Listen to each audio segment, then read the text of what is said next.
자, 수능 특강 2점짜리 문제 한번 같이 풀어볼까요? 자, 문제를 읽을 때 말이야. 고등학교 내용이라 그래서 그렇게 어렵지는 않습니다. 이게 단원별로 정리가 되어 있는 시험 문제잖아요. 그 단원별로 이렇게 문제가 정리되어 있으면 아, 이거 전류와 자기장을 이용하면 되겠네 라고 하지만 나중에 되면 단원을 넘어서 이만큼의 덩어리에서 문제가 이렇게 삐죽삐죽 나올 거 아니겠니? 그럼 이게 이 부분이라는 걸 알기 위해서는 단어가 되게 중요합니다. 1번 같은 문제를 보면 앞으로 문제에 전류라는 단어가 나오면 이런 거에 동그라미 한번 쳐보세요. 아, 전류가 있어. 도선에 이게 전류가 일정한 세계에 전류가 흐를 때 여기에 의해서 자기장이 생겼대요. 전류에 의한 자기장 파트구나 이렇게 쓰는 거예요. 이렇게 써있는 문제들이 되게 많습니다. 2번도 마찬가지예요. 일정한 세계에 전류가 흘렸더니 전류라는 단어가 나오죠. 그랬더니 동쪽의 앵글 정제 자기장 이렇게 되는 거거든요. 유형이 다 똑같은 거예요. 3번도 무한히 긴 도선이 있었는데 전류가 흐르는 전류 흐른데 그럼 자기장은 어떻게 되니? 이렇게 되는 거죠. 이렇게 전류에 의해서 자기장이 형성됐어요. 그러면 여기에 해당하는 내용은 딱 3개밖에 없어요. 요거 구별하란 말이죠. 1번 도선이 직선이니? 1번은 도선이 직선이죠. 2번도 도선이 직선이거든요. 3번도 도선이 직선이죠. 4번은 도선이 원형이죠. 요걸 구별하셔야 돼요. 도선이 직선이니? 2번 도선이 원형이니? 됐나요? 이렇게 문제를 유형별로 판별합니다. 5번도 원형이고요. 6번은 솔레노이드로 감겨있고요. 7번도 솔레노이드죠. 솔레노이드니? 도선이 여러 당겨서 솔레노이드니? 이렇게 3종류밖에 없어요. 이 문제를 이렇게 판별할 때 중요한 내용을 적어드렸습니다. 굳이 필요 없지만 공식을 써주면 자기장은 K에 R분의 I 이렇게 써드렸고요. 얘는 자기장은 K'에 R분의 I 이렇게 써드렸고요. 얘는 자기장이 얼마야? K2'에 NI 이렇게 적어드렸어요. 기억나나요? 요거는 거리를 집어넣으면 되고요. 전류값을 여기다 집어넣으면 됩니다. 얘는 여기다 반지름을 넣는다 그랬어요. 그리고 N은 가문수가 되는 거죠. 요게 니네가 해야 되는 내용 전부 다거든요. 그래서 전류와 자기장이 나왔을 때는 먼저 방향을 먼저 체크하시고요. 두 번째, 크기를 계산합니다. 항상 언제나 물리는 방향을 먼저 계산하고 크기를 계산하는 거예요. 1단원의 속력, 속도, 가속도, 힘 이거도 방향을 먼저 보고 플러스 마이너스를 붙이는 거죠. 방향을 항상 먼저 계산하는 게 물리의 용어들이에요. 자, 1번 한번 볼까요? 무한히 긴 도선이 있었대. 이렇게 해서 긴 도선이 있었는데 여기에 이렇게 판때기가 이렇게 들어. 그러면 전류가 이렇게 흘러내려올 건데 어느 방향으로 흐를 거냐죠? 얘는 동그랗게 이런 방향으로 이렇게 말아져 있어요. 그럼 얘도 마찬가지. 동그란 방향으로 이렇게 말아주면 엄지손가락을 쓰는 거 맞죠? 직선 도선인 경우에는 엄지손가락 방향으로 전류가 흐르게 되는 거죠. 그럼 이쪽이 플러스고 이쪽이 마이너스 이렇게 됩니다. 도선이 흐르는 전류의 방향은 아래로 내려와야 돼요. 기억은 X.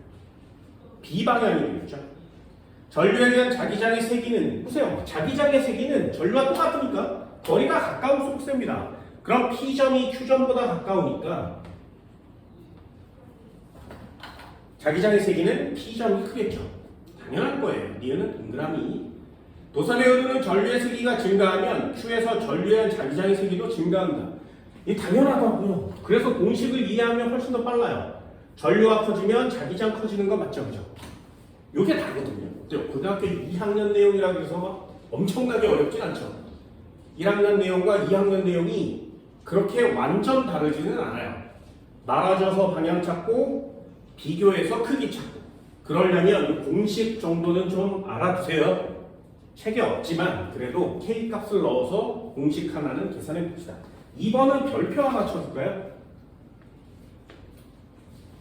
그림과 같이 종이면에 수직으로 고정된 무한히 긴 도선 AB가 있었대요. 여기도 이렇게 A라는 애가 있었고 여기 위에가 B죠. 그리고 여기에 A라는 애가 있었대요. 도선이 이렇게 생긴 거죠. 그죠? 도선이 이렇게 생긴 거예요. 그런데 여기는 점이 찍혀 있습니다. 그럼 전류가 나오고 있는 방향인 거지. 됐나요?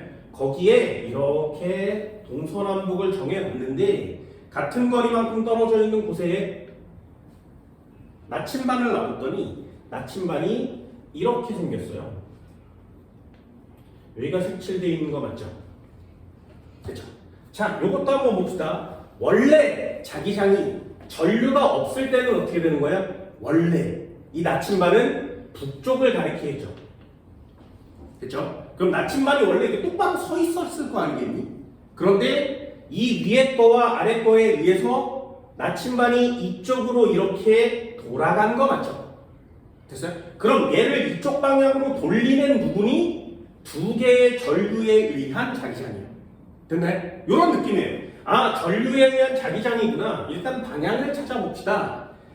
북쪽으로 그냥 나침반이 이렇게 길게 서 있었을 텐데 얘를 오른쪽으로 이렇게 기울게 만들었으니 그게 전류에 의한 자기장의 방향이겠죠. 그럼 해볼게요. 첫 번째 A에 의해서는 자기장의 방향을 이렇게 파란색으로 색칠하면 튀어나오는 방향으로 말아쥐는 거죠. 그럼 A에 의해서는 이쪽 방향으로 힘을 주는 거예요. 됐나요? 그럼 만약에 도선이 A만 있다면 나침반은 왼쪽으로 휘어졌겠죠. 이해됐나요? 그런데도 나침반이 오른쪽으로 휘어졌다는 얘기는 이쪽 방향으로 뭔가가 더 큰 힘을 주고 있다는 얘기시죠. 그건 B 때문일 거예요. 됐나요? 그럼 B에 의한 자기장은 어떻게 돼야 이쪽 방향으로 오겠니? 얘도 튀어나와야 빙그르르 돌아서 이쪽 방향으로 가겠죠. 되셨나요? 그러면 얘도 튀어나오는 방향에 전류가 흐르게 되는 겁니다. 됐어요? 이해할 수 있겠니? 하나씩 하나씩 찾는 거예요. 나침반이 원래 서 있어야 되는데 얘는 이렇게 해서 말아치면 나침반을 저쪽으로 밀 거 아니야? 근데 얘는 왜 이쪽으로 기울어졌지? 얘 때문에요. 그럼 얘가 전류가 더 세야 되죠. 이 녀석이 전류가 더 세야 자기장이 훨씬 더 세지게 되는 거 맞지? 그럼 이 상황을 알고 있으면 문제를 읽을 수 있습니다. 전류의 방향은 A에서와 B에서가 같다. 여기 나왔죠? 여기도 나와야 되죠. 기억은 동그라미. 전류의 색이 누가 세야 된다고? 노란 애가 훨씬 세야 돼요. 그러니 B가 훨씬 세야 됩니다. 얘는 X. A에 흐르는 전류의 방향만 반대로 하면 A에 흐르는 전류를 방향을 반대로 한대요. 그러면 들어가는 방향으로 바꾸는 거죠. 그럼 들어가는 방향은 이렇게 돼요. 그럼 들어가는 방향으로 색깔을 바꿔서 빨간색으로 이렇게 바꿔보면 들어가구나. 그럼 반대로 이렇게 말아지는 자기장이 생기겠죠. 그러면 노란 데에 빨간 애가 더 더해지겠지, 그지? 그럼 나침반이 훨씬 더 많이 기울어질 거 아니겠니? 이해됐어요? 항상 언제나 방향 찾고 그 다음에 크기 찾고 그게 우리가 해야 될 일입니다. 각은 세타보다 커진다. 네, 증가해. 그래서 이렇게 색깔을 파란 거, 노란 거, 빨간 거, 이렇게 색깔을 다르게 표시해보면 조금 더 쉽게 문제를 풀 수가 있겠죠. 문제는 되게 큰데 풀이법은 되게 간단하죠. 말아주기만 하면 되는 시험 문제. 3번도 한번 볼까요? 항상 똑같이 말아주세요. 전류가 흐르는 무한히 긴 도선이 있었대요. A라는 긴 도선이 있었는데 이쪽 방향으로 X 그리고 이만큼 떨어진 데에 이렇게 생긴 애가 있었대요. 얘는 Y 얘는 도선 이름이 A고요. 얘는 도선 이름이 B래요. 그리고 PQ점이 있는데 여기서 한 칸 떨어진 지점, 한 칸 떨어진 지점에 P 이렇게 가서 한 칸 떨어지고 한 칸 떨어진 지점에 Q 그리고 이쪽으로는 전류가 I가 이쪽 방향으로 흐르갈 겁니다. 그리고 얘는 두 칸 떨어진 지점에 한 칸 떨어진 지점에 여기에 R이 있대요. 자, 이렇게 된 거 맞죠? 자, 일단 첫 번째 방향을 먼저 찾으시라고 했어요. 자, 한번 해볼까요? 이렇게 노란색으로 표시했습니다. 그러면 이쪽 방향으로 전류가 I만큼 지금 흐른다는 얘기지. 됐죠? 그럼 노란색으로 된 걸 표시하세요. 이쪽으로 이렇게 말아줬으니까 들어가서 나오겠죠. 됐네? 들어가서 나올 거예요. 그럼 노란 애를 표시하면 이쪽 방향으로는 노란 애가 튀어나오고 있는 방향 맞죠? 여기도 노란 애가 튀어나오고 있는 방향 맞지? 그죠? 요것도 표시할 때 동그라미의 사이즈를 표시하세요. 이 노란 도선에 의해서 P점과 Q점과 R점이 모두 같은 거리만큼 떨어져 있죠. 그렇다면 동그라미 사이즈를 똑같이. 됐네? 그럼 얘는 이렇게 노란 걸로 표시하면 X 이렇게 되겠네요. 일단 노란 건 찾았어요.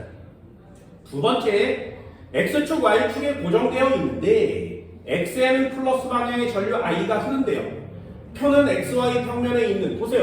Y를 줬으면 쉬운데 Y가 안 나와 있지. 그러니까 표가 나와 있는 겁니다. 자기장의 세 개를 비교했대요.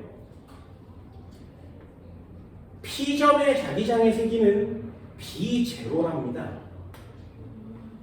Q점의 자기장의 세기는 기역이라고 써있고요. R점의 자기장의 세기는 0이래요. 됐지? 그렇다면 요 셋 중에 얘는 고르기가 쉽지 않니? 일단 해볼게요.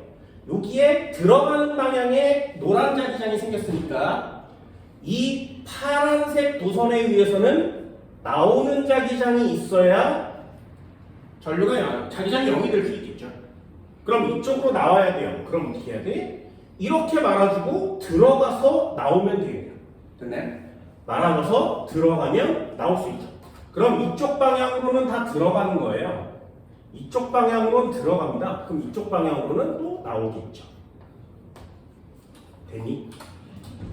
여기까지 됐어요? 자, 한 번만요. 여기는 아까처럼 동그라미의 사이즈를 그리는데요. 얘와 얘가 자기장이 방향이 노란 애와 파란 애가 반대니까 빼주는 거 맞지? 됐죠? 그런데 사이즈가 똑같으니까 0 된 거 맞죠? 이해됐어요? 그렇다면 P점은요. 노란 거는 거리가 같으니까 동그라미 사이즈가 똑같다고 하면 파란 애는 여기서부터 R점까지는 2칸 간 거 맞지? 그래서 요만한 사이즈예요.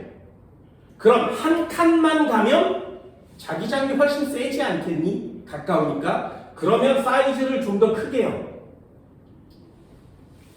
됐나요? 어떻게 하는 건지 알겠어요? 물론 나중에 가서 뭐 공식으로 계산을 하셔도 괜찮습니다. 한 번만 더요. 그럼 얘도 여기서부터 같은 거리만큼 떨어져 있으니까 얘도 이렇게 해서 좀 크게 그리면 되겠죠. 2배 클 거예요. 됐니? 한 번만 더요. 잘 봐. 이것도 그냥 느낌상으로 풀면 이렇게 돼요. 얘랑 사이즈가 같아야 돼. 근데 파란 데서 2칸 가서 사이즈가 요만해. 그럼 한 칸만 가면 사이즈 되게 크겠네. 됐니? 얘도 마찬가지. 한 칸 갔으니까 사이즈 파란 거 되게 크겠네. 이런 느낌으로 문제를 풀어도 상관은 없습니다. 그럼 한번 해볼게요. 잘 봐. 여기에 노란 애가 요만한 사이즈에 들어갔으면 파란 애가 요만한 사이즈에 튀어나와야 0 될 수 있다 그랬죠? 그럼 얘는요? 노란 애가 튀어나오고 있고요. 파란 애가 얼마여야 돼? 좀 크나여야 되죠. 들어가는. 됐니? 그럼 빼서 이만큼이에요. 빼서 이만큼. 그럼 얘도 똑같이 노란 애가 점 찍혀 있대. 파란 애가 2배 큰 애가 점 찍혀 있대요. 됐니? 그러면 요게 B, 요게 2배 커야 되니까 2B 빼면 2B, B0 나오겠죠, 그죠? 이런 느낌으로 푸시면 돼요. 얘도 B였는데 똑같은 사이즈니까 B 마이너스 0. 그럼 얘는요? 얘랑 사이즈가 똑같죠? 그러면 B, 얘랑 사이즈가 똑같죠? 2B. 얘는 같은 방향이에요. 더해주는 거 맞지? 기억은 3B 정도가 나오겠네요. 이해됐어요? 공식을 쓰지 않고도 사이즈로 비교할 수 있거든요. 그래서 조그맣게 똑같은 사이즈로 가까우면 또 크게 이렇게 그리면 누가 얼마나 더 큰지 훨씬 더 비교하기 쉽습니다. B에 흐르는 전류의 세기는 아래 방향으로 흘러야 되죠. 일단 아래 방향으로 흘러야 되니까 이쪽 방향으로 흐르고요. 거리가 2배 떨어졌는데 같아야 돼요. 그러니까 2배의 전류가 흘러야 되는 거 맞죠? 기억은 동그라미. A와 B에 흐르는 전류에 대한 자기장의 세기는 방향은 P점에서와 Q점에서가 서로 반대 방향이다. 여기는 결론적으로 따지면 들어가는 방향이 남고요. 여기는 결론적으로 따지면 나오는 방향이 남겠죠. 자기장의 방향은 서로 반대 방향입니다. 니은 동그라미. 기억은 3비니 네. 됐어요? 어때요? 많이 어렵지 않죠? 항상 언제나 방향 찾고 크기 비교하고 같은 방향이면 더해요. 반대 방향이면 빼요. 사이즈를 조그맣게 크게 이렇게 그려버릇하면 좀 더 쉽게 비교가 가능해요. 됐죠? 나중에 고등학교 2학년에 올라가서 진짜로 여기를 배울 때는 공식으로 계산하시면 됩니다. 생각보다 빨라요. 같은 거리만큼 있으니까 같은 거리만큼 있으니까 이렇게 해서 하나씩 공식을 쓰는 건데 굳이 안 써도 되잖아요. 동그라미 사이즈를 표시한다면. 4번도 한번 해볼까요? 반지름이 R, ER. 보세요. 반지름이 원형으로 안겨져 있으니까 공식 하나 대꾸하다가 문제를 풀면 되지 않겠니? 그럼 가, 나, 다 일단 써보고요. 얘 R분의 I, 얘도 R분의 I, 얘도 R분의 I 대입하세요. 그죠? 그럼 얘는 R분의 I로 끝났어요. 얘는 R분의 EI 이렇게 쓰는 거고요. 얘는 2R분의 I 이렇게 되겠죠. 이게 끝이거든요. 그래서 공식을 알려드리는 거예요. 됐나요? 아, 원형 도선일 때는 R에다 반지름을 넣으세요. 그럼 얘가 제일 큰 거 맞죠? 나가 가장 크고요. 그 다음에 가가 그 다음, 다가 그 다음. 됐니? 몇 대 몇으로 큰지도 알 수 있겠죠? 얘가 4가 되면 얘는 2가 되고 얘는 1이 되겠죠. 쉽죠? 인가요? 그래서 전류 자기장이라고 써있는 건 이렇게 된 녀석으로 문제를 다 푸시면 됩니다. 이쪽도 한번 넘겨볼까요? 5번이요. 원형 전류가 나왔죠? 원형 도선이 나왔으니까 원형 도선 밑에다가 한번 표시해볼까요? 5번. 원형도선이 나왔습니다. 중심이 5점으로 같은 원형도선 P와 Q가 있대요. 두 가지가 있는 거 맞지? 가운데 점이 있어요. 그리고 P, Q, O가 있었는데 이쪽으로 I0가 흐르고 있고요. 이 I0가 흐르고 있는데 어느 방향인지는 잘 모르겠습니다. P점에서 흐르는 전류의 방향은 시계 방향이다. 네. 5에서 P와 Q에 흐르는 자기장은 0이다. 여기에 자기장이 0이래요. 그럼 해볼게요. 이것도 색깔 바꿔서 일단 노란에 의하면 말아주어서 들어가겠죠. 근데 그럼 노란에를 쓰세요. 노란에는 말아줘서 들어가고 있어요. 그럼 어떻게 돼야 이 가운데 점이 자기장이 0이 될 수 있니? 빼야 되잖아요. 빼려면 이렇게 동그라미 쳐서 반대 방향이어야만 하지. 그러면 이쪽 방향이 이렇게 되려면 이렇게 말아줘야 되지 않니? 됐나요? 그래야 얘네 둘을 빼서 0 될 수 있죠. 그러면 들어가는 방향으로 노란에, 나오는 방향으로 파란에, 파란에는 이쪽 방향으로 전류가 반시계 방향으로 흐르게 됩니다. 그래야 0 될 수 있겠죠. 두 번째, 얘 거리가 R만큼 떨어져 있고 거리가 2R만큼 떨어져 있어요. 됐나요? 노란 거 한번 해볼게요. 노란 거는 거리가 R만큼 떨어져 있는데 전류는 I0만큼 흐르고 있는 거고요. 파란에는 2I만큼 흘러야 돼요. 그럼 거리가 얼만큼 떨어져야 얘를 빼면 0 값이 나오겠니? 2R만큼 떨어져야 되는 거 맞지? 여기가 2R 값이 되는 거야.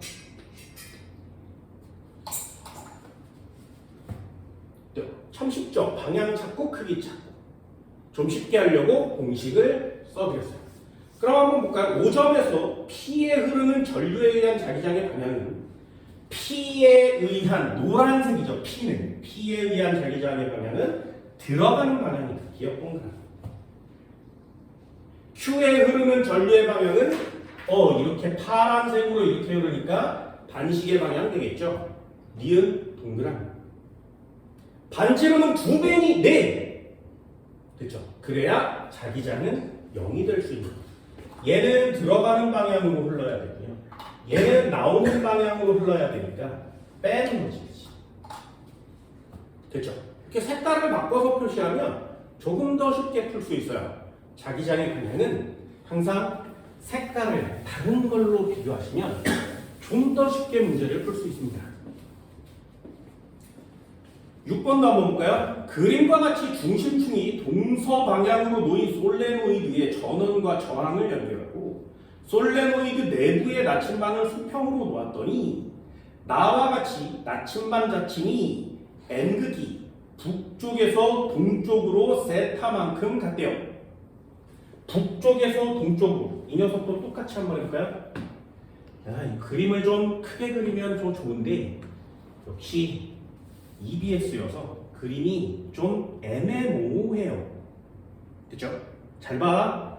일단 이렇게 한번 그려볼까요? 여기가 북쪽이에요. 여기가 남쪽이죠. 원래 그냥 가만히 놔두면 나침반은 이렇게 북쪽을 가리키는 거예요. 그죠? 원래 이렇게 돼 있어야 돼요. 그런데 이 녀석이 동쪽으로 기울어졌대.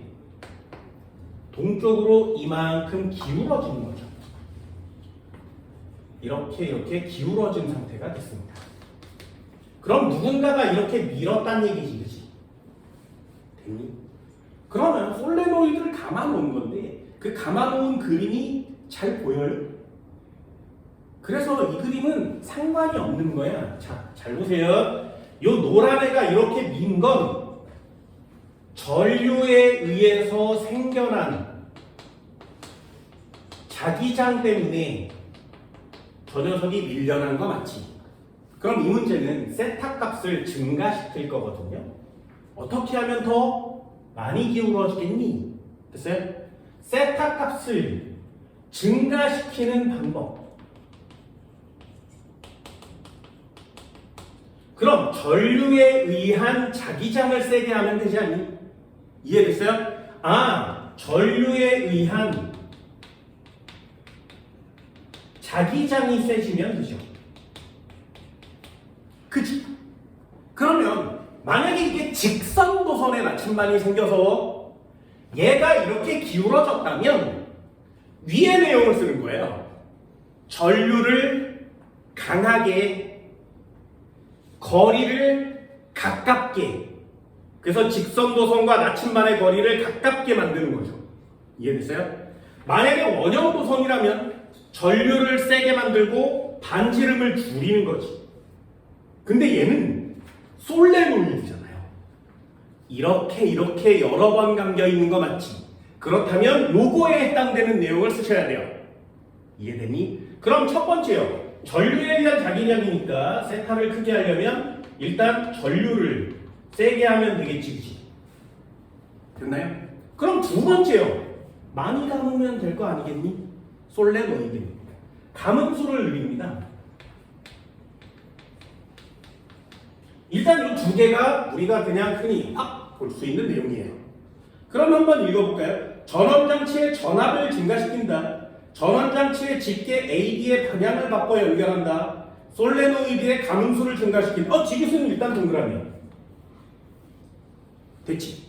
방향을 바꾼다는 되지 않습니다. 만약에 플러스과 마이너스의 방향을 바꾸면 전류에 의한 자기장이 반대 방향으로 되겠죠. 니은으로 바꾸면 나침반의 바늘이 서쪽으로 가는 거예요. 이해됐나요? 자석의 극을 바꾸면, 전류의 극을 바꾸면 방향이 반대가 되는 겁니다. 크기랑은 상관이 없죠. 그럼 기압은 어떻게 되겠니? 요거는 V는 IR이라는 공식을 쓰는 거죠. 저항값은 일정하다고 하면 전류를 증가시키려면 전압을 증가시켜야 되는 거 맞지? 됐나요? 또 동그라미 이렇게 표시하는 거예요. 어때? 솔레노이드니까 솔레노이드에 해당하는 내용을 정답으로 써오시는 거죠. 됐죠? 이렇게 간단히 읽어보면 결국에는 뭐 하는 거야? 이 공식 세 가지를 갖고 노는 거잖아요. 됐죠? 그래서 좀 선행 파트이기는 하지만 저 공식은 머릿속에 좀 잘 넣어놓습니다. 이런 얘기를 해서 좀 뭐하지만 여기에 나한테 중딩 때 선행을 한 학생들이 지금 고등학교 2학년이 됐어요. 실제로 고등학교 2학년이 됐습니다. 그런데 나한테 선행을 배우다가 여기 원장한테 물리를 배우거든요. 강사의 스타일이 좀 다르잖아요. 그죠? 얘네들도 배워봐서 알지. 나랑 원장이랑은 완전 스타일이 다르잖아요. 그죠? 뭐 어떤 사람이 더 좋아요? 누가 잘 가르쳐? 물론 그 사람이 더 잘 가르치겠죠. 성향이에요. 나는 여러분들이 물리를 풀 때 좀 잘 안 잊어버렸으면 좋겠어요. 그치? 그리고 이렇게 배운 내용이 이만큼이어서 그만큼을 다 머리에 갖고 있는 것도 물론 중요하지만 절대로 틀리지 않을 만큼 요만큼만 써머리 정리된 내용으로 꼭 가지고 실전에 갔을 때도 이걸 꼭 활용했으면 좋겠습니다. 그럼 내용을 다 설명했는데 결국에 이렇게 세 가지 내용으로만 다 풀 수 있죠. 그렇다면 꼭 이 세 가지 내용은 가지고 진짜 2학년에 올라가세요. 그래서 문제를 풀 때마다 이건 원형이야, 이건 솔레노이드야, 직선이야, 이것만 구별하시면 전류에 대한 자기장 파트는 많이 쉽습니다. 됐나요? 절대로 틀리지 않게 그렇게 한번 해보세요. 7번도 한번 볼까요? 솔레노이드네. 전원장치를 말아줬는데 요것도 못 말아주는 사람이 되게 많거든요. 생각보다 많습니다. 요것도 정확하게 한번 그려볼게요. 요렇게 생겼대요. 요 가운데가 P점이죠. 그리고 얘가 A라는 애고 얘가 B라는 애인데 하나만 그리시면 돼요. 얘 뒤쪽으로 이렇게 뻗어나와 있습니다. 이렇게 말아져 있는 거지. 그리고 이렇게 와서 얘도 뒤쪽으로 어느 쪽으로 있는지만 화살표만 표시하면 되거든요. 이렇게 와서 전원장치가 여기에 A가 이렇게 붙어있다. 그래놓고 읽어보는 거죠. 점 P에는 A와 B의 중심축을 잇는 X축상의 점이고 P에서 A와 B에 의한 자기장의 방향은 마이너스 X. 여기에 자기장의 방향이 마이너스 X 방향이래요. 화살표 이렇게요. 됐나요? 그 화살표는 전부 다 똑같은 방향으로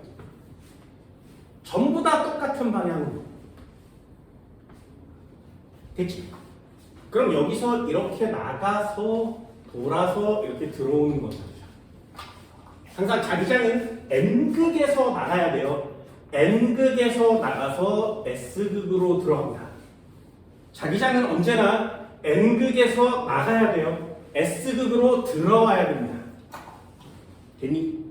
그럼 N극에다 항상 엄지손가락을 맞추는 거죠. 여기다 맞춰도 되고요. 여기다 맞춰도 상관은 없습니다. 그럼 엄지손가락 말아주면 이렇게 넘어가는 거 맞지? 그쵸? 엄지손가락을 N극에다 놔두면 이렇게 넘어가는 거 맞죠? 그럼 넘어가는 방향으로 화살표. 넘어가는 방향으로 화살표. 그럼 넘어가서 뒤에서 앞쪽으로 이렇게 들어가는 거 맞지? 그치? 이해되니? 항상 손가락을 이렇게 문제를 풀지 마시고요. 그냥 이 화살표도 이렇게 손가락 이렇게 하면 안 되니? 이렇게 하면 안 되니? 야 엄지손가락 이렇게 하면 안 되니? 이렇게? 이렇게 하면 되잖아요. 그죠? 이렇게 풀면 이러지 말고 되니? 당연한 거 아니야? 그러면 전류는 마이너스 극으로 들어가야만 하죠. 항상 언제나. 전환장치의 A 단자는 플러스 B다 아니요 X. A와 B의 내부에서 전류에 의한 자기장의 방향 같다. 이거서 화살표를 쳤더니 방향이 다 똑같잖아요. 그죠? 이렇게 화살표를 좀 길게 치면 방향은 전부 다 똑같다는 걸 알게 됩니다. 얘는 동그라미야. 전원장치의 극을 반대로, 이거 극을 반대로 하면 이 화살표 빨간 것도 반대로 바뀌지 않습니다. 당연하겠죠. A와 B 사이에는 서로 밀어내는 자기력이 작용한다. 아니요, 똑같아요. 여기 N극과 S극이니까 당기겠죠. 그죠? 반대로 바꾸면 SN, SN 이렇게 바뀌니까 서로 또 당길 겁니다. 당연한 내용이에요. 8번도 한번 볼까요? 전자석 기준기는 전자석. 8번은 전자석이랍니다. 전자석. 이것도 순서대로요. 전기를 주면 자기장이 생겨요. 이런 뜻이죠. 그래서 채연. 전류를 흘려주면 자기장이 생겨요. 됐나요? 한 번만 더 해볼게요. 전동기. 우리 이걸 모터라고 한다고 했어요.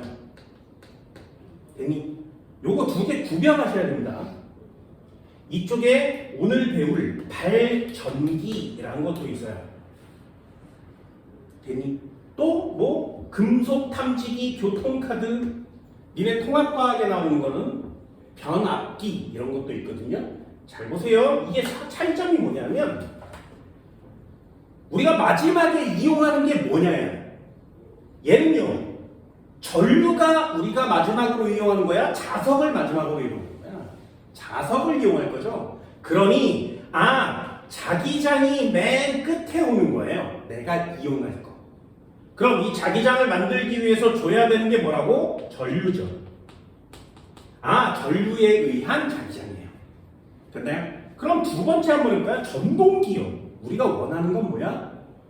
움직이는 거야. 빙글빙글 도는 거예요. 그럼 얘는 마지막 최종 단계가 움직이는 거예요. 그럼 어떻게 움직이니? 자기장이 있는 곳에 전류를 흘려주면 움직인단 말이죠. 됐어요? 자석이 원래 들어있어. 그런데 버튼을 눌러서 전류를 흘려주면 도는 거예요. 순서가 자기장이 있는 곳에 전류를 흘려주면 움직이는 거죠. 됐어요? 그럼 얘는요. 발전기는 뭐야? 우리가 마지막으로 원하는 건 전류예요. 얘는 마지막으로 원하는 게 전류값이죠. 그럼 어떻게 한다고? 자기장이 있는 곳에 모터를 움직여주면 마지막에 전류가 생성되는 거죠. 우리가 배웠던 게 얘예요. 그래서 원래 전류와 자기장 파트는 이렇게 세 덩어리예요. 전류에 의해서 우리가 맨 마지막으로 원하는 건 자기장이야? 전류에 의한 자기장? 자기장이 있는 곳에 전류를 흘려주면 얘가 움직인다? 내가 원하는 건 역학적 에너지 힘이야. 그래서 얘는 전자기력. 자기장이 있는 데서 움직여주면 유도 전류가 생겨. 렌츠의 법칙, 패러데이 법칙. 그래서 전자기 유도 이렇게 쓰거든요. 결론으로 한번 써보면 얘는 이름이 뭐냐면 전류에 의한 자기장이에요. 얘는 이름이 뭐냐면 전자기력입니다. 얘는 이름이 뭐냐면 전자기유도예요. 예전에는 이 세 가지를 각각 나눠서 따로 했었어요. 근데 지금은 이렇게 두 개가 한 덩어리로 묶여 있고요. 그리고 나머지가 이쪽으로 나와 있는 경우예요.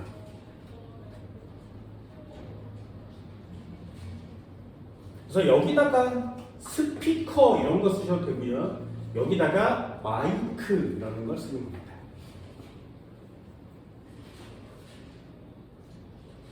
이게 구분이 되게 애매해서 틀려오는 학생들도 꽤나 많아요. 그래서 전자기유도의 예를 좀 자세하게 보는 것도 아주 많이 중요합니다. 그럼 기억은 코일에 전류가 흐를 때 발생하는 자기장 없어요. 전류에 의한 자기장이라는 뜻이죠. 전자석. 네, 동그라미. 코일에 흐르는 전류의 세기가 클수록 전자석의 자기장의 세기가 세다. 예요. 전류가 세면 자기장 센 거 맞죠? 전류가 세면 자기장, 전류가 세면 자기장. 전류가 세면 자기장은 무조건 커요. 니은 동그라미. 전류의 방향을 바꾸어 전자석의 극을 바꾸고. 야, 자석에 N극에는 못이 붙는데 S극엔 안 붙니? 이거 이상하잖아요. 그죠? 이거 이상하죠. 자석이면 N극이든 S극이든 상관없이 센 못을 붙일 수가 있는 거 맞죠? 극이 바뀌어도 달라붙습니다. 디귿 X. 됐나요? 어때요? 전류와 자기장 파트는 어렵지 않습니다. 자, 두 번째 파트 자성체 문제를 한번 풀어볼까요? 자성체 문제는 간단해요. 9번부터 14번까지 이렇게 6개 있습니다. 한번 풀어보세요.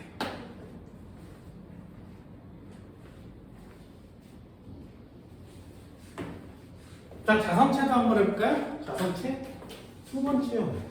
정리하면 몇 개 안 돼요. 자, 두 번째 자성체라는 단어가 있으면 자성체는 세 가지로 고릅니다. 자, 1번 강자성체, 2번 상자성체. 이걸 순서대로 외우시는 것도 좋아요. 3번 반자성체. 그렇죠? 순서대로 강, 상, 반. 강, 상, 반. 자, 일단 강, 상, 반 여기를 나누는 기준이 있다 그랬어요. 이렇게 나누는 기준은 외부 자기장의 방향입니다. 얘는 방향이 같아, 얘도 같아,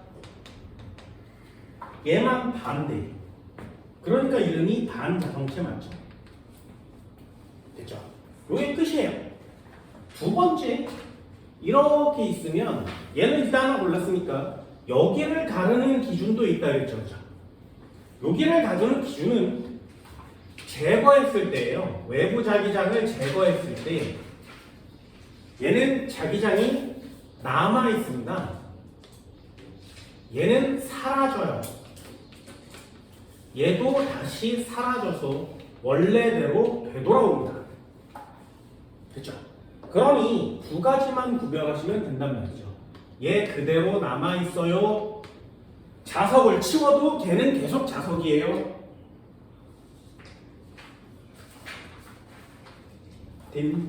그럼 또 하나요. 얘를 쓸 수 있겠어요?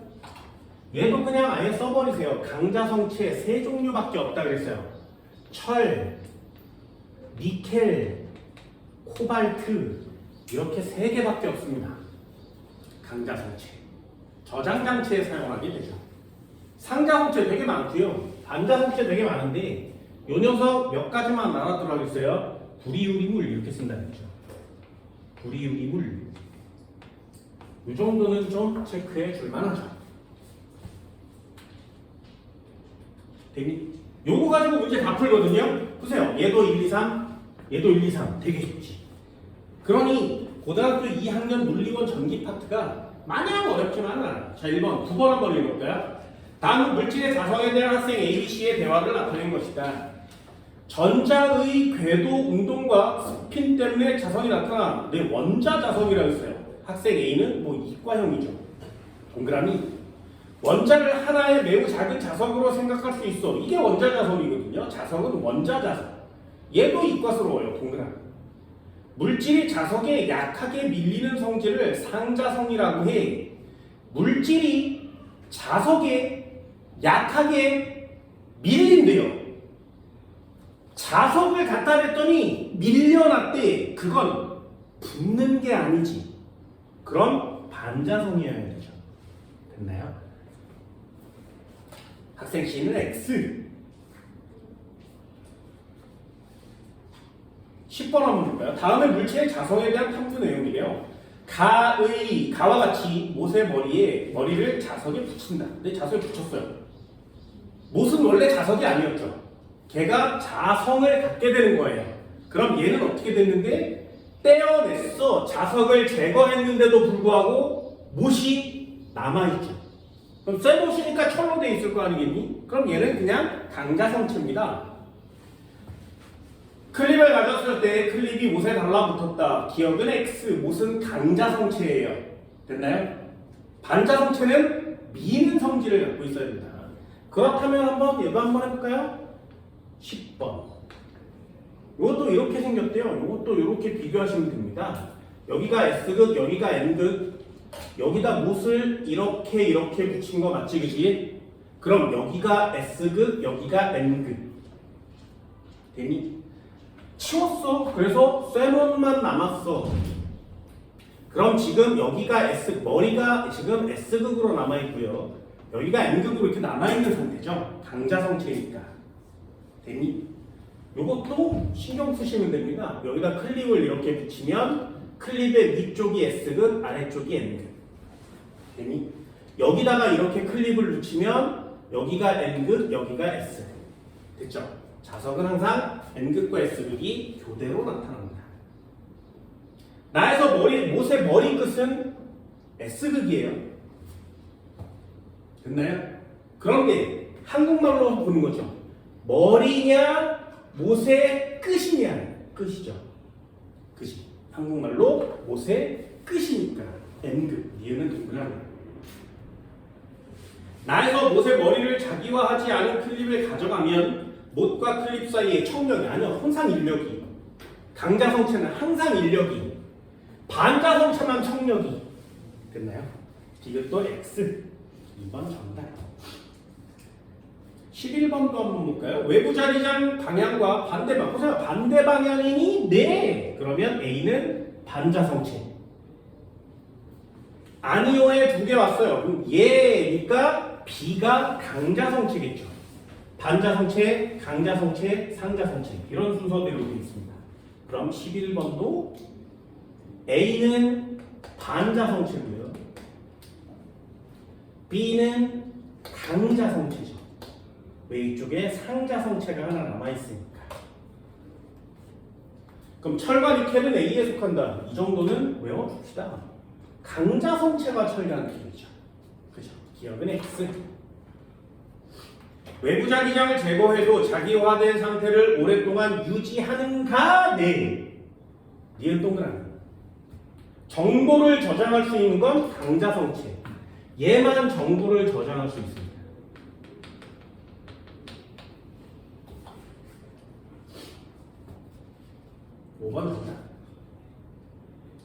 그림은 자기화되지 않은 물체 A에 강한 자석을 가까이 했을 때 A 내부의 자기 구역들이 자기화된 모습을 나타낸 것이다. 그 다음 보는 거예요. 자석을 멀리해도 A는 자기화된 상태를 유지한다. 그럼 12번의 A라는 애는 강자성체구나 라는 걸 알 수 있습니다. 됐나요? 그럼 자석 모양을 따라가라고 했어요. 요거 따라가세요. 여기에 기억이라고 써 있는데 여기에 강자성체 A가 있는 거 맞지? 요 녀석의 방향이 이쪽 방향으로 이렇게 배열되어 있으면 자석의 방향도 이렇게 배열되어 있는 거예요. 같은 방향. 됐나요? 이거 신경 많이 쓰셔야 됩니다. 선생님 N극에서 S극 가는 거 아니에요? 아니요. N극에서 나가서 S극으로 들어와야 돼요. 그런데 얘는 자석의 내부 자리장이죠. 그러면 여기가 나가고 있는 건 아니잖아요. 나가는 건 여기서 나가는 거 맞죠? 그러니 나갈 때가 N극이에요. 됐니? 밑에 화살표가 없어도 여기에 동그라미에 이렇게 짝대기 화살표에 SN이라고 써있는 게 없어도 됐나요? 얘가 없어도 화살표를 그려봤더니 N극에서 S극으로 가요. 이렇게 쓰면 안 되는 거예요. N극에서는 항상 나가야 합니다. N극에서 나가서 S극으로 이렇게 돌아서 들어오는 거죠. 됐니? 그럼 얘도 S극, N극으로 여기서 나가니까 이쪽이 N극이에요. 됐나요? 얘가 없어도 방향을 맞춥시다. A는 상자성이니 X, 단이에요. 기억은 X니? 물어본다고요. 아니요, N극이어야만 하죠. 얘는 강자성체니까 정보 저장하는 데 사용할 수 있죠. 무조건 동그라미. 요거 신경 많이 쓰셔야 돼요. N극에서는 무조건 밖으로 나가야 합니다. 13번도 한번 읽어볼까요? 요런 건 학교 내신에 잘 나옵니다. 그림과 같이 마찰형 수평면에 물체 A를 막대자석에 붙이고 막대자석을 자기화하는 물체 B에 가까이 하였더니 B가 막대자석으로부터 멀어졌다. 여기다가 밑줄이에요. 자석에서 멀어지는 데는 유일하게 딱 하나밖에 없습니다. 반자성체요. 됐나요? 모두 다 자석에 붙어야 되는데 안 붙어요. 그럼 B는 일단 반자성체예요. 됐죠? 그럼 2번 X, 4번 X, 5번 X 1번, 3번 둘 중에 하나가 되네. 쉽지 그지? 아, 밀려나면 자성 다 붙는 애들인데 밀려나면 반자성체. 가에서 막대자석을 떼어낸 후에 A를 수평면에 놓인 자기화되지 않은 C에 가까이 왔더니 C가 A 쪽으로 달려붙은 거죠. 그럼 A에는 자성이 남아있다는 얘기지. 자석을 치웠는데도 C를 끌어당기잖아요. 됐나요? 자석을 치웠는데도 C를 끌어당긴다면 남아있는 거 맞지? A가 자석이 돼버린 거 맞죠? 자석이 돼버렸으면 강자성체요. 1번 정답이요. 그때 되게 쉽죠? 그죠? 요거 3개만 구별하시면 시험 문제가 끝입니다. 다음은 자성체들이 일상생활에서 사용되는 예입니다. 냉장고 문에 사용되는 고무자석, 신용카드 뒷면에 자리 테이프, 위조지폐 감별에 이용되는 액체 자석 잉크. 강자성 성질을 있는 대로 골라라. 일단 저장하면 강자성체예요. 그러니 B는 무조건 동그라미. 거기에 내 정보가 저장돼 있겠죠. 그럼 나머지요. 냉장고 문에 사용되는 고무자석. 야, 냉장고에다 고무자석을 썼는데 반자성체를 쓰면 어떻게 되겠니? 냉장고 문을 닫으려고 하면 열리겠죠. 이게 뭐야? 그거 왜 쓰는 거야? 안 돼요. 됐나요? 그러니 강자성체를 써야 되는 거 맞죠? 자석이 아닌데도 자석 효과가 나는 거잖아요. A도 동그라미.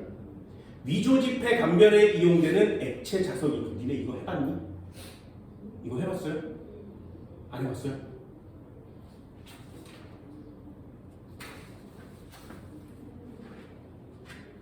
이게 다 보는 게 여기요. 점선 보이지? 여기에 이렇게 반짝반짝거리는 거 보이지? 여기에 잉크를 사용해요. 자석 잉크를. 근데 이걸 위조 지폐할 때는 프린트만 하지, 그지? 그러니까 못 찾아. 그래서 얘를 이렇게 놔두고 자석을 가져다가 이렇게 갖다 대면 이거 달라붙어요. 됐니? 위조 지폐는 안 붙어. 얘는 붙어. 그게 강자성체를 이용한 수업 시간에 별걸 다 가르쳐 주시겠지. 왜요? 일상생활에 쓰는 게 중요하게 나오니까. 강자성체 맞지, 그치? 자, 나머지 전자기유도 파트도 한번 풀어볼까요? 20번까지 힘내보세요.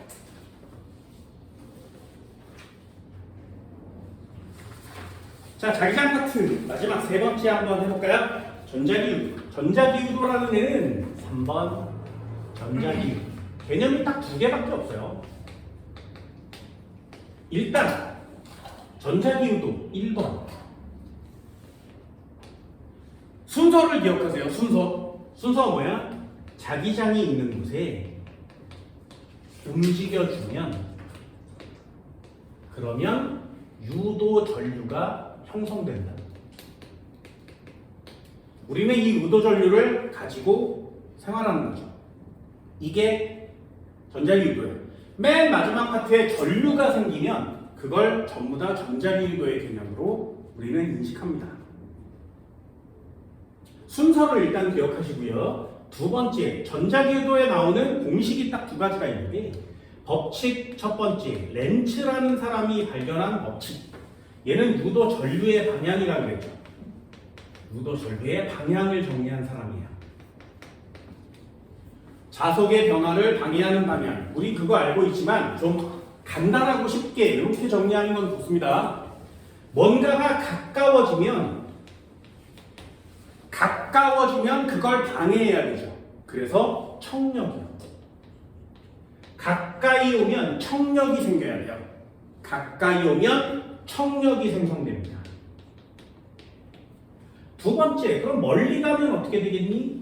그걸 방해해야 되니까 끌어당겨야 되겠지. 멀리 가면 인력이 생기는 거예요. 요거만 딱 기억해 주시면 시험 문제 꽤 많이 풀 수 있습니다. 그리고 렌츠의 법칙에서 그냥 문제 풀라고 그랬어요. 들들반, 나나반.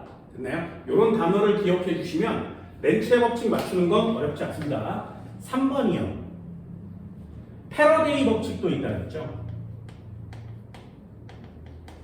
패러데이 법칙은 뭐냐? 유도 기전력의 크기를 잰 사람이라고 했어요. 전 시간까지 꽤 많이 했네요. 유도 기전력의 크기를 잰 사람입니다. 됐죠? 여기 공식이 있으니까 공식 한번 써볼게요. 유도 기전력은 전압의 개념이라고 그랬고요. 얘 마이너스 n 델타 t분의 델타 파이 요렇게 쓰든가 얘 마이너스 n의 델타 t분의 델타 BA 이렇게 쓰든가 얘 BLV라고 쓰든가. 그렇죠? 그럼 하나씩 따져볼까요? 요 파이가 무슨 뜻이라고? 자속. 얘는 자속에 대한 내용이에요. 그래서 자속이 빨리 변할수록 유도 기전력은 커서 전류도 많이 흐른다. 얘는 자기장에 대한 내용과 단면적에 대한 내용. B는 자기장이고요. A는 단면적이에요. 자속은 파이, 자기장은 B, 단면적은 A. 그래서 자기장과 단면적에 대한 내용이 나오면 두 번째 공식을 쓰시면 되고요. 얘는 V에 대한 공식이죠. 속력입니다. V는 속력. 빠를수록 좋아요 라는 뜻이죠. 이게 유도기전력의 크기를 정의한 공식들이에요. 공식은 어려워 보이지만 한 번만 이해해주면 나머지를 다 풀 수 있는 거라고 했어요. 그래서 중학교, 고등학교 1학년 때까지는 개념 정리를 위주로 해주시고요. 필요한 공식이 있다면 고등학교 2학년 때 한 번쯤은 외워두는 겁니다. 그게 문제에서 어떻게 쓰이는지 한번 볼게요. 15번도 한번 볼까요? 그림 가는 검유기에 연결된 코일에 납달자석 N극이 가까워. 보세요. N극이 가까이 온대. 자석 N극이 가까이 온대. 그럼 요거 한 단어요. 가까이 오면 청력이 발생하니까 여기에는 청력이어야 돼요. 가까이 오면 청력이. 요거 하나만. 그럼 여기는 무슨 극이 와야 청력이 생기겠니? N극이 와야 되죠. 그치? 그럼 N극에다 엄지손가락 놓고 말아쥐는 거예요.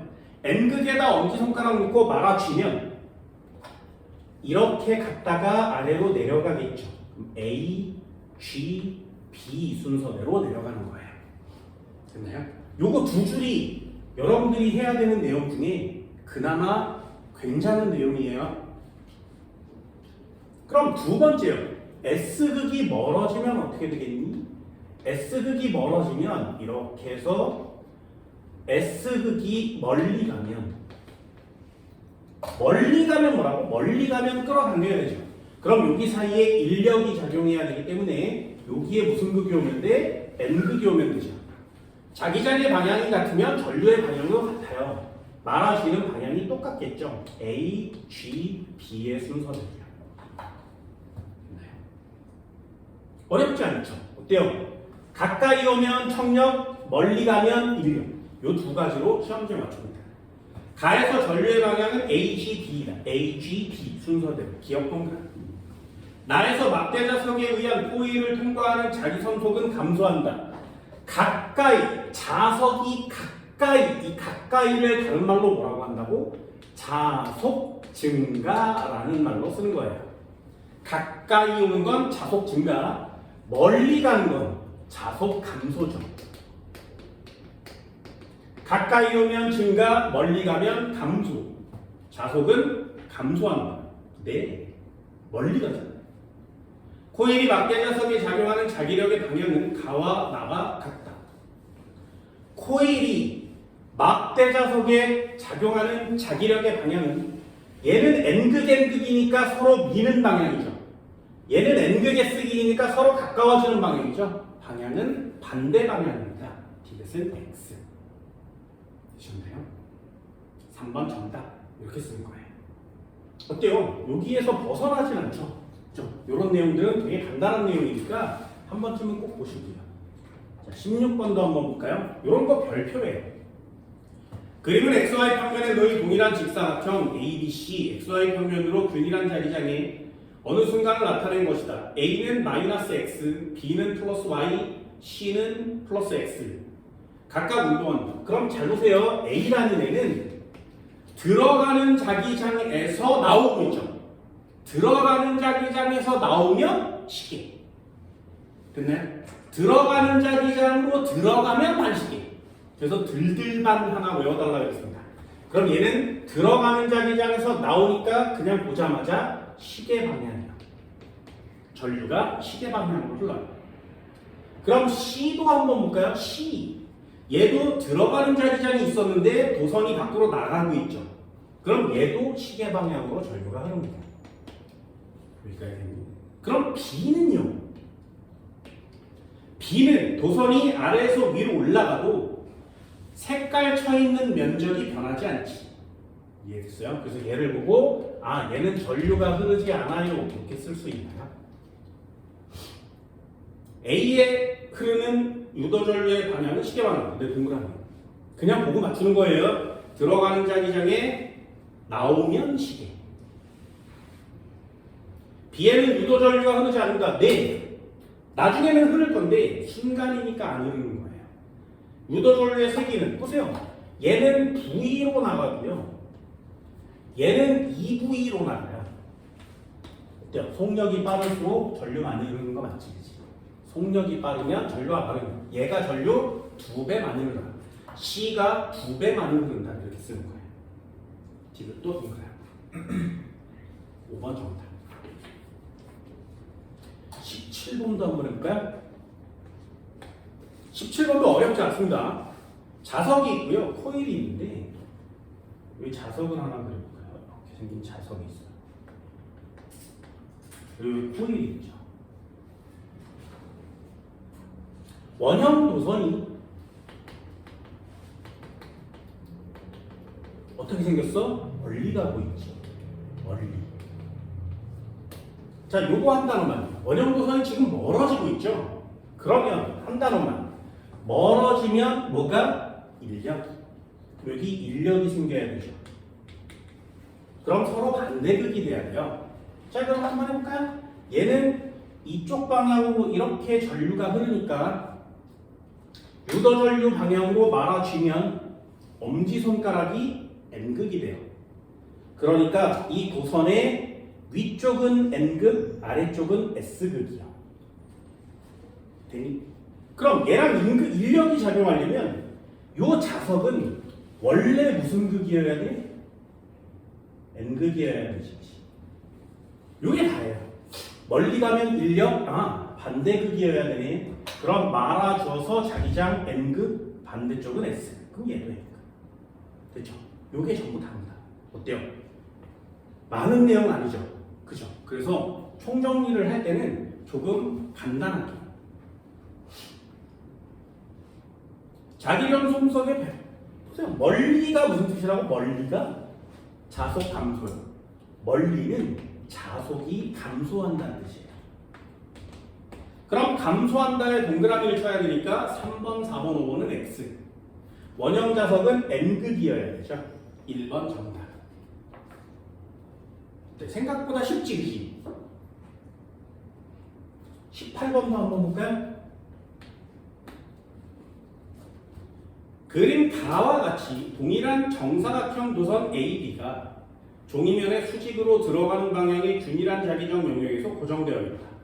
딱 고정되어 있습니다. 그림 나는 가에서 균일한 자기장의 세계를 변화시킨대요. 자기장의 세계를 변화시키니까 이걸 쓰는 거예요. 됐니?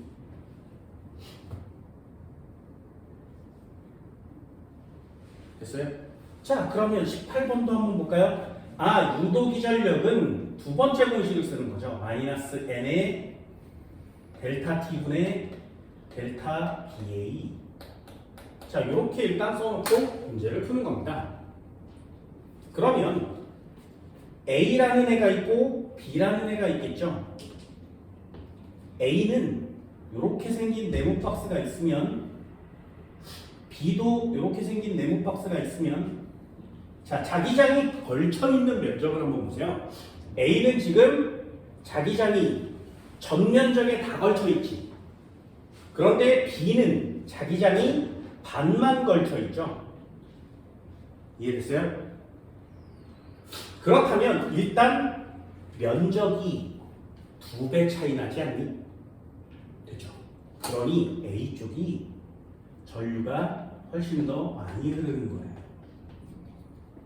됐어요? 면적이 2배가 됐습니다. T일 때 A에는 시계 방향으로 유도 전류가 흐른다. 한번 해볼까요? 얘 들어가는 방향에 자기장이 있었는데 이렇게 그래프를 그려보면 시간이 있고요. 여기가 자기장이에요.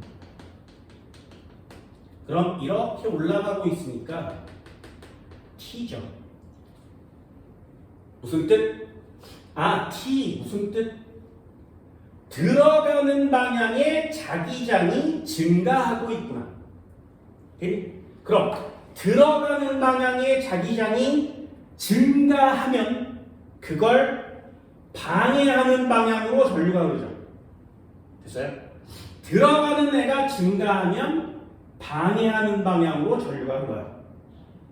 됐어요? 그럼 A는 T1일 때 A는 반시계 방향으로 전류가 흐르겠죠. 대미 그래프 매우 중요합니다. 기억은 X. B에 흐르는 유도 전류의 세기는 T1일 때가 T4일 때보다 크다. T1은 여기 있고요. 그리고 여기가 2T 쭉 가면 여기 중간이 4T. 대미 요것도 어떻게 하는 거라고? 얘 기울기와 얘 기울기는 반대죠. 그러니 전류의 방향은 반대예요. 하지만 요 녀석은 기울기가 시간분의 자기장, 시간분의 자기장. 요 녀석의 기울기는 시간분의 자기장. 어때? 기울기가 앞쪽이 크죠. 그러니 이 앞쪽일 때 전류가 더 세게 흐르는 거예요. 되셨나요? 앞쪽에서 전류가 더 세다. 그럼 거기에 B에 흐르는 유도 전류의 세기, 유도 전류의 세기에다 밑줄을 그시고요. 뭐라고 쓰는 거라고? 기울기 이렇게 쓰는 거예요. 단어 하나만 바꿔주면 기울기를 찾는 건 매우 쉽죠. 그래서 T일 때가 4T일 때보다 커요. 기울기가. D는 동그란 4T일 때 도선에 흐르는 유도 전류의 세기는 A가 B보다 크다. 항상 A가 큽니다. 항상 A가 커요. 왜? A는 면적 자체가 이미 크죠. 그러니 기울기가 똑같으면 항상 A가 커요. 디귿도 동그라미. 자, 19, 20번은 일상생활에서 사용하는 전자기 유도의 예가 됩니다. 첫 번째가 금속 탐지기와 마이크예요. 금속 탐지기,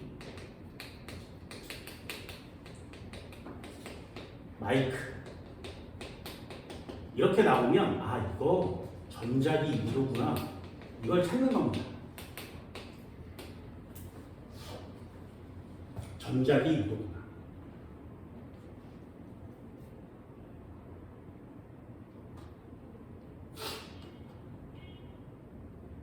됐나요? 다 한번 볼까요? 유도 전류, 수신 코일, 전류, 전송 코일, 금속 동전. 이게 무슨 말인지 되게 헷갈리죠? 내용은 굉장히 간단합니다. 내용은 간단해요. 자, 한번 해볼게요. 일단 금속 탐지기 한번 해볼까요? 금속 탐지기를 보면 이렇게 생긴 막대기가 있는 거야. 이렇게. 그리고 거기에 보면 이 그림이 되게 애매해요. 여기에 이렇게 생긴 애가 하나 있죠? 그지? 그리고 색깔을 딴 걸로 바꿔서 여기에 보면 이렇게 생겨서 코일이 이렇게 감겨져 있습니다. 되니? 보여요? 요게 막대기에 한꺼번에 들어있는 거예요. 이렇게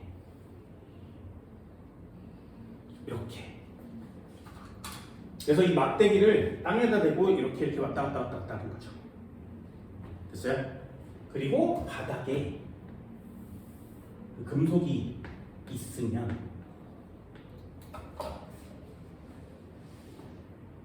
전송 코일의 전류, 수신 코일의 유도 전류, 이 노란 애를 전류라고 합니다. 전류.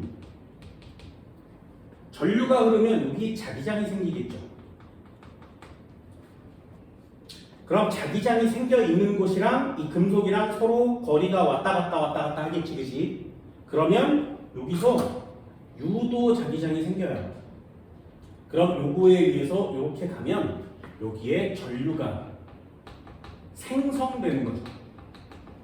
그럼 이렇게 타고 가서 삐삐삐삐삐삐삐 이러는 거야.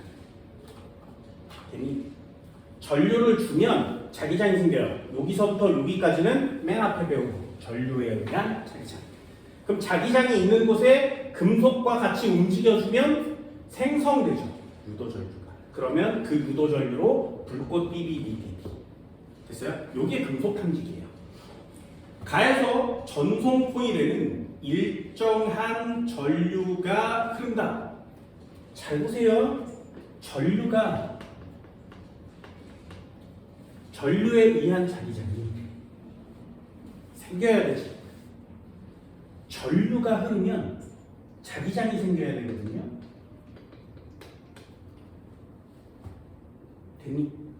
이 전류가 일정하게 흐르면 자속이 변하지 않죠. 됐나요? 전류가 일정하게 흐르면 자기장은 생기지 않습니다. 굉장히 중요합니다. 전류가 일정하면 자기장 변화가 생기지 않아요. 됐나요? 기억은 X.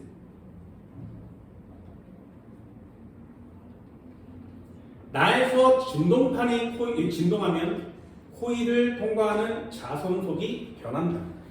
요거는 마이크예요. 마이크 어떻게 생겼다고? 진동판이라는 게 있고요. 코일이 감겨져 있고요. 그리고 여기에 자석이 들어있어요. 아 하고 소리를 내면 이 진동판이 위아래로 움직이겠지. 큰 소리를 내면 진동판이 더 크게 움직이겠지. 이 진동판이 움직여요. 자석이 있는 곳에 움직여주면 전류가 생겨납니다. 그래서 얘가 위아래로 왔다 갔다 움직이면 이 코일에 전류가 발생하는 거예요. 됐나요? 그럼 그 전류를 이렇게 보내주면 스피커에서 소리를 내보낼 수 있는 거죠.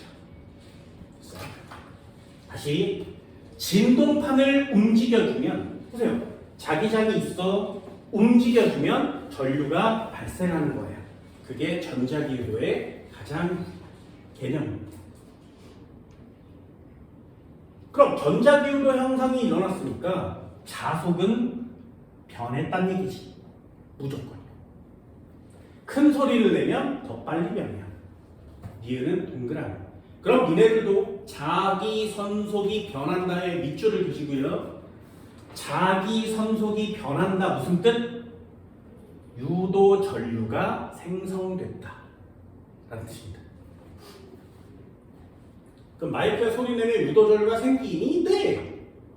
그냥 안 생기면 마이크를 쓸 이유가 없잖아요. 단어를 살짝 바꾸면 시험 문제를 맞추기가 쉽습니다. 가와나는 모두 전자기유도니 네, 전자기유도 현상이라고 예를 적어드렸습니다.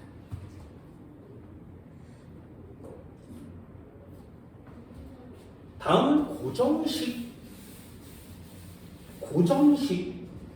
과속 단속 카메라입니다. 이것도 읽어볼게요. 되게 신기하죠? 니네 과속 단속 카메라 보면 아빠 차 타봤어? 아빠 차에 내비를 이렇게 켜놓으면 과속 단속 카메라 근처를 가면 80 뭐 이러잖아요. 그 원리가 뭐야 도대체? 됐니? 그 원리는 GPS에서 쏴줘요. 우주에서 인공위성이 쏴줍니다. 그래서 인공위성이 쏴줘서 너 지금 똑같은 시간 안에 되게 빨리 가고 있다라는 속도를 계산해 줍니다. 니네 핸드폰에도 다 들어있어요. 그래서 니네 핸드폰에 몇 걸음 걸었는지 이런 것들도 다 측정할 수 있고요. 자전거를 타거나 그러면 나 지금 몇 킬로를 얼마의 속도로 달렸는지 다 알려줘요. 니네 핸드폰이 GPS 수신 장치가 있어. 그리고 니네 핸드폰 시계 맞춰본 적 있니? 대한민국이라고 설정만 하면 그냥 자동으로 시간이 설정되죠. 그게 우리가 갖고 있는 그 어떤 시계보다도 정확합니다. 원자시계라고 해요. 그래서 인공위성이 니네 시계를 매 초마다 계속 바꿔줘. 니네가 볼 때마다 완벽 정확한 시간이 측정되는 거예요. 니네 핸드폰 되게 괜찮은 거 맞지? GPS 되게 비싸거든요.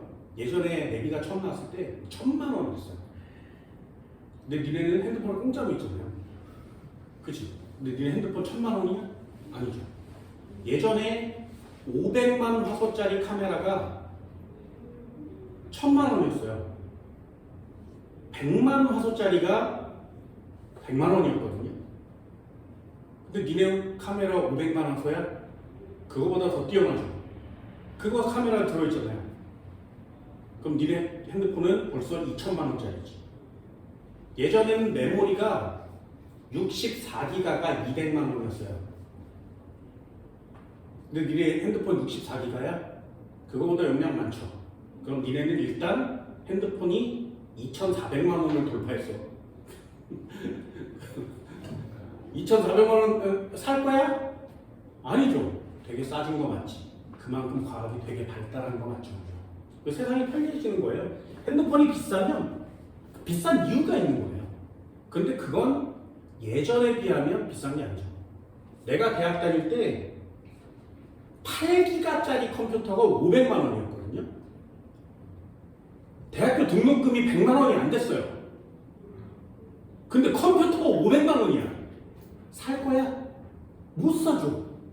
그래서 대학교에 가서 학교의 컴퓨터를 사용했어요.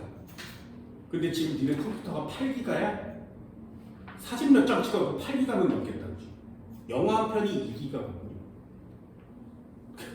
500만 원 살 거야? 안 사지.